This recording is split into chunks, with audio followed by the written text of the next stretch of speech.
storyline of this game is closely tied into the current DC continuity, and we think the level of quality in the writing of the Superman comics is as good as it's ever been. It's really high right now.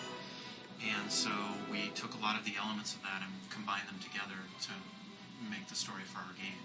And the basic structure of it is, in the Y2K storyline, B-13 came back to Metropolis, and as a result of various nefarious activities on his part, Metropolis has been modified into a city of tomorrow. It's very futuristic, the look of it and the feel of it.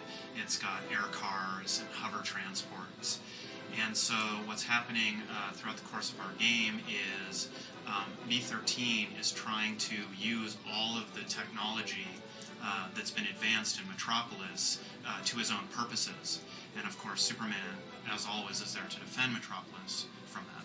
We've had the benefit of working really closely with DC, and they've given us a lot of really positive input to help us shape our storyline so that the events that are occurring within our game will flow nicely through the entire continuity of the DC universe. And just like any other story that's told about Superman, it will fit into the overall mythology that's been created for this character.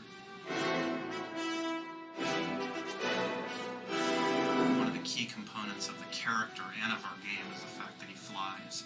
So you have a tremendous amount of aerial combat. So it probably feels similar to, some things that may have had that aerial combat involved in it. Things you have to do in order to accomplish gameplay when you have a three-dimensional battlefield. You don't want the player to ever feel lost or that they're not in control. We feel very strongly that one of the key elements in any good video game is that the player controls the environment doesn't control the player. And so in order to do that, we're trying to make certain that our controls are always there for the player, and he can do exactly what he wants to do at any moment in the game. He is a hero that has no peer. He has super speed, super strength, he has heat vision, x-ray vision, frost breath.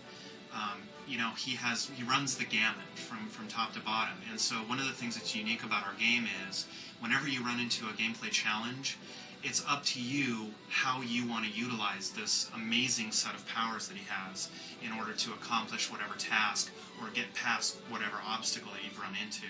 And we think that's truly unique because Superman will have access to all of these powers everywhere in the game, and there's no place where you're limited by any sort of artificial means. Superman is super strong and he can fly, so he can go, drop down, pick up a huge object like a radio transmitter tower and carry it someplace, and place it somewhere where then suddenly communication can be opened up all over the city. Say, for example, a rail whale, which is one of the futuristic trains that now exists in Metropolis, is going up the tracks, and some sort of catastrophe happens and the track is damaged or blown out entirely. Suddenly Superman has a wide array of things he can do with that, from utilizing his freeze breath to slow it down, using his strength to slow it down and stop it, putting the track back together with his heat vision, or even using himself as a bridge across the gap. So you can use any one of a number of solutions to solve a problem that you face in gameplay. What we really haven't leveraged yet, which I think is probably one of the strongest things that Xbox has visually, is all the multi-pass effects you can do, which you can leverage things, pixel shaders, vertex shaders, depending on exactly what you're doing. But, flying around our city and being able to see, reflections skate across the windows but stop at the window frames, and, the circuitry kind of scrolling through certain parts and reflecting differently than the middle.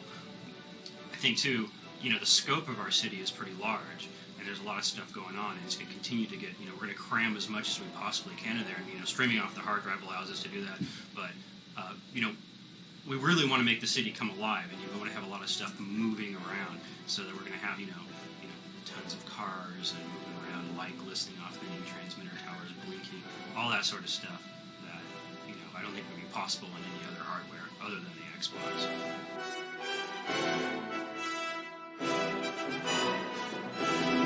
During video game production, first thing you have is a pre-production phase where you're sort of preparing to go into full production of the game. The gameplay that you're going to be seeing is reflective of that. We have a great deal of the core structure of the game in and how the foundation is going to work, but there's going to be vast improvements as we go further in the full production cycle of the game. The control will be improved, the artwork will be improved, the look of the game, and it's going to be spectacular. We're very happy with the scale that we have now, and we know that we can make this work on the terrific Xbox hardware, but we really are going to go a long way toward improving the gameplay and the visuals as we further the production phase.